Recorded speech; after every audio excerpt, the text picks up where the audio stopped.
what's going on. I got a new pressure washer handle for tight reach areas. I normally use this big long one, and I'm working on this Honda, and it was leaking oil, and I got to get in tight areas.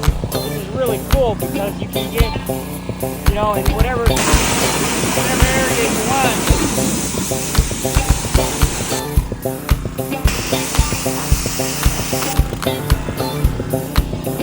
Like I can go under here.